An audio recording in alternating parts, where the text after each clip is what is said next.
오늘 하나님의 말씀 로마서 8장 1절에서 4절 말씀입니다. 그러므로 이제 그리스도 예수 안에 있는 자에게는 결코 정죄함이 없나니 이는 그리스도 예수 안에 있는 생명의 성령의 법이 죄와 사망의 법에서 너를 해방하였습니다. 율법이 육신으로 말미암아 연약하여 할 수 없는 그것을 하나님은 아시나니 곧 죄로 말미암아 자기 아들을 죄 있는 육신의 모양으로 보내어 육신의 죄를 정하사 육신을 따르지 않고 그 영을 따라 행하는 우리에게 율법의 요구가 이루어지게 하려 하심이니라. 아멘. 사랑하는 성도 여러분, 오늘 이 말씀이 우리로 하여금 생명 안에서 풍성한 주의 은총을 누리게 만들어 주시기를 주의 이름으로 축원합니다. 믿음이 만든 대박의 은총은 우리가 하나님의 자녀가 된다는 것이고, 하나님의 자녀 속에 담겨 있는 보장된 하나님의 은총은 하나님이 우리를 지키시고 그리고 인도해 주시고 결국 복을 주신다는 사실입니다. 이게 보장이죠. 그러므로 그리스도인들은 결코 지지 않습니다. 결코 거꾸러뜨림을 당하지 않습니다. 결코 패하지 않습니다. 왜냐하면 창조주께서 우리를 자녀로 삼으시고 그 의로운 오른손으로 우리를 붙잡고 있기 때문에 그렇습니다. 사랑하는 성도 여러분, 하나님이 세상보다 크시며 그의 의로운 손이 권능의 팔이 되어 저와 여러분을 붙잡고 있다는 사실을 믿으시기를 축원합니다. 그럼에도 불구하고 말이죠, 현실 속에서 신앙생활을 하는 사람들과 우리 주변을 보면 쓰러지고 패배감과 좌절감에 눈물을 흘리고 주저앉아 있는 사람들이 많다는 사실입니다. 여러분은 어떠세요? 쓰러지고 눈물을 흘리고 좌절감에 엎드려져 있는 시간을 갖고 있지는 않으십니까? 혹 이 말씀 속에 고통스럽게 패배감과 좌절감을 가지고 있는 성도들이 있다면 오늘 이 말씀을 붙잡고 일어나는 여러분들이 되기를 주의 이름으로 축원합니다. 성도를 넘어지게 하고 좌절하게 하는 문제가 뭘까요? 결코 질 수 없고 지지 않는 성도들이 쓰러져 있고 넘어져 있다면 우리를 쓰러지게 만드는 두 가지의 문제가 있습니다. 그 첫 번째는 무능력이 주는 자책감입니다.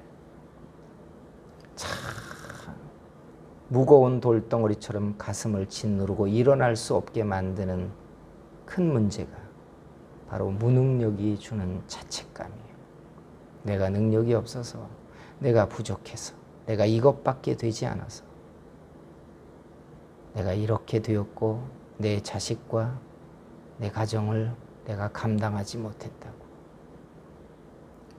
세상에 나가서 직장생활하고 조직생활을 하면서 경쟁에 치이다 보면 끊임없이 우리가 평가받는 게 능력의 크기와 능력의 질 아닙니까? 거기서 우리가 느끼는 패배감은 무능력입니다. 내가 상대적으로 능력이 없다는 그 감정은 우리를 깊은 패배감 속에 집어넣고 헤어나올 수 없게 만든다는 이야기예요. 성도 여러분, 자신의 무능력 때문에 힘이 들고 좌절감을 가지고 계셨다면 오늘 주님께서 여러분을 살피시고 그 세미한 음성을 들으시는 주님의 귀가, 주님의 눈이 여러분을 향하시기를 주의 이름으로 축원합니다. 그래서 야고보서에는 우리에게 이렇게 말씀하는데, 우리에게 꾸짖지 아니하고 후히 주시는 하나님께 구하라. 너희가 얻지 못하면 구하지 않기 때문이라고 말합니다. 과다 청구를 해가지고 얻지 못하는 걸 빼고 난다면 하나님은 우리의 무능력함, 우리의 연약함, 부족함 때문에 아파하면서 왜 구하지 않느냐라고 하고 계시는 것입니다. 그래서 인생이 무능력함 때문에 내가 뜻을 펼치지 못하고 내 삶의 지경의 날개를 얻지 못하고 여긴다면 여러분, 지금 당장 하나님께 구하기를 시작해야 합니다. 우리의 아버지는 아들이 생선을 달라고 하는데 뱀을 주거나 떡을 달라고 하는데 돌을 주시는 하나님이 아니십니다. 우리의 기도를 들으시는 하나님이시고 우리의 연약함을 살피시는 분이시고 우리가 구할 때 후히 주시는 하나님인 줄 믿습니다. 두 번째, 우리를 비롯해 수많은 성도들이 쓰러지고 넘어지게 만들어지는 이유는 죄가 우리들에게 일으켜 놓는 죄책감입니다. 여러분, 죄로 인하여 죄책감에 눌려 보셨습니까? 그 죄책감의 부끄러움에 숨어 보셨습니까? 죄책감에 하나님 앞에 고개를 들지 못하고 자기를 자책하며 가슴을 치고 여러분 울어보셨습니까? 범죄하지 않는 사람들이 없지만 그 죄책감에 눌리는 그 고통스러운 시간은 죄의 시간보다 훨씬 고통스럽고 깁니다. 사랑하는 성도 여러분, 그래서 기독교의 은총의 가장 중심에 있는 핵심은 용서입니다. 십자가가 용서의 상징인 줄 알고 계십니까? 예수님의 보혈은 용서의 증거인 줄 알고 계십니까? 예수 그리스도의 은총의 뿌리는 용서에서 일어나는 것이라는 걸 여러분 믿으셔야 합니다. 우리가 받은 모든 하나님의 은혜의 근원은 용서받았기 때문에 하나님이 주시는 은총이라는 사실입니다. 여러분, 그래서 오늘 우리가 읽은 이 본문을 기억해야 합니다. 하나님의 은총은 용서에서부터 시작됩니다.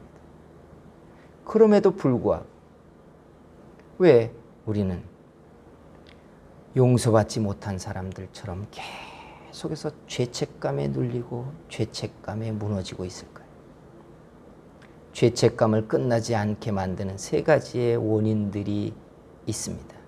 그 첫 번째는 마귀가 우리의 죄를 기억나게 하기 때문에 그렇습니다. 여러분, 요한 1서에는 주님이 말씀하시기를 만약 너희가 너희의 죄를 자복하면 하나님은 미쁘사 우리의 죄를 용서하실 것이라고 말하십니다. 그러니 하나님은 용서하셨는데 마귀는 사람이 일어날 수 없도록 계속해서 너 때문이야 라고 죄를 기억나게 한다는 사실이에요. 성도 여러분, 마귀의 비난과 공격에서 일어나시는 여러분들이 되기를 축복합니다. 두 번째는 용서하지 않는 사람들이 죄를 지적하고 죄책을 감당하라고 말하는 것 때문에 그렇습니다. 참 놀라운 것은 사람들은요, 자신들의 죄도 기억하고 있지만 남의 죄도 기억한다는 사실이에요. 그래서 용서하지 않아요. 용서하지 않아요. 허물을 거듭 말하는 자는 사랑을 하지 않는 자라고 말했습니다. 그런데 온 세상에 가득한 일들이 바로 용서하지 않는 죄에 대한 비난입니다. 근데 이것 때문에 사람들은 죄책감이 사라지지 않아요. 세 번째는 뭔지 아십니까?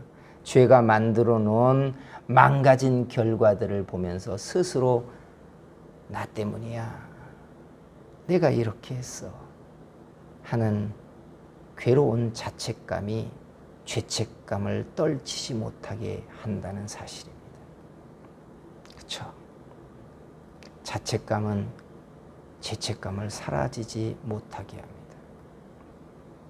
이 거대한 두 개의 기둥, 무능력에 대한 자책감, 죄가 가져오는 죄책감은 우리를 쓰러지게 하고 일어나지 못하게 합니다. 그러면서 쓰러지고 일어나지 못하게 하면서 우리 속에서 사라지게 만들어 놓는 것이 바로 소망이라는 놈입니다.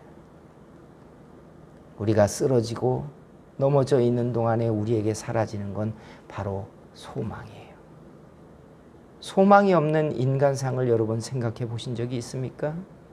반대로 소망이 얼마나 우리에게 큰 일을 하는가를 보려면 우리로 하여금 간절함, 그리고 열정, 시련과 고난을 극복하고자 하는 열정적인 에너지, 기대, 이 모든 것의 배후에는 소망이 있기 때문에 그렇습니다.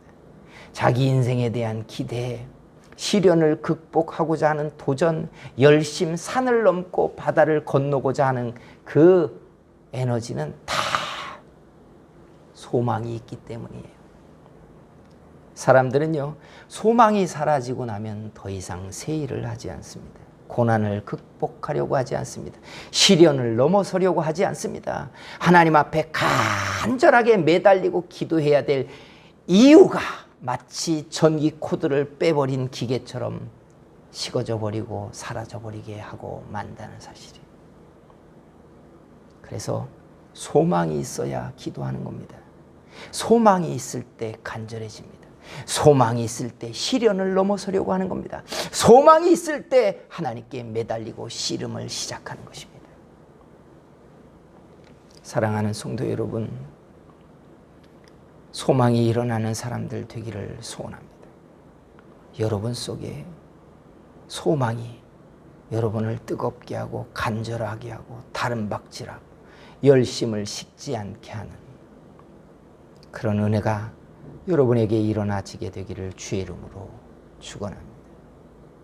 소망의 뿌리가 뭘까요? 소망의 뿌리는 믿음에서 난다는 사실 아십니까? 여러분, 믿음에서 나는 소망이 아니라면 다 세상의 기대 때문에 생기는 소망일 뿐이에요. 성도의 소망은 믿음에서 일어나는 소망이 참 소망인 줄 믿습니다. 그래서 사람의 속에 위로부터 난 믿음이 일어난다는 것, 그 믿음으로 인하여 하나님이 내 기도를 들으시고 내게 하실 일에 대한 소망이 생명처럼 살아나고 솟아나기 시작하는 거예요. 그래서 믿음은 소망을 만드는 것입니다. 성도 여러분, 믿음이 하나님의 일을 하고 믿음이 소망을 불러일으키고 그 소망 때문에 하나님 앞에 열심을 내고 간절해지는 저와 여러분이 되기를 소원합니다. 그래서 오늘 이 본문을 우리는 믿어야 합니다. 오늘 이 본문을 제가 다시 한번 보면 이렇게 되어 있습니다. 그러므로 이제 그리스도 예수 안에 있는 자에게는 결코 정죄함이 없나니 이는 그리스도 예수 안에 있는 생명의 성령의 법이 죄와 사망의 법에서 너를 해방하였습니다. 사랑하는 성도 여러분, 무능력에 매이지 않게 되기를 축원합니다. 이 약속의 말씀이 여러분들을 하나님 앞에 소망 있는 사람으로 다시 일으켜 놓게 될 줄 믿습니다. 우리의 허물과 죄가 예수 그리스도의 보혈로 씻겨졌다는 사실을 우리는 또한 믿어야 합니다. 이 믿음이 우리로 하여금 소망을 다시 불러 일으키게 할 것입니다. 나는 무능력하고 나는 부족하지만 내 하나님이 일하신다는 바로 그 소망입니다. 사랑하는 성도 여러분, 세상에서 나는 소망, 내 육신의 능력에서 나는 소망이 아니라 나는 부족하고 나는 아니지만 내게 이 약속의 말씀을 하신 내 하나님으로 인하여서 나로 살게 하는 소망, 바라게 하는 소망, 믿음이 이루어지게 하는 소망, 하나님이 약속을 성취하실 것이다라고 하는 그 소망이 여러분을 살게 만들어 놓기를 주의 이름으로 축원합니다. 기도하겠습니다. 사랑하는 우리 하나님 아버지, 우리 속에 이 소망이 우리를 지지 않는 그리스도인들 되게 만들어 주시옵소서. 주여, 우리 속에 우리를 무능력함으로 인하여 주저앉히고 죄에 대한 죄책감으로 인하여 우리를 짓누르는 이때에 우리 안에 자유함을 주시는 예수 그리스도의 이 말씀 때문에 이기고 승리하고 소망을 되찾는 하나님의 사람들 되게 만들어 주시옵소서. 예수님의 이름으로 기도하였습니다. 아멘.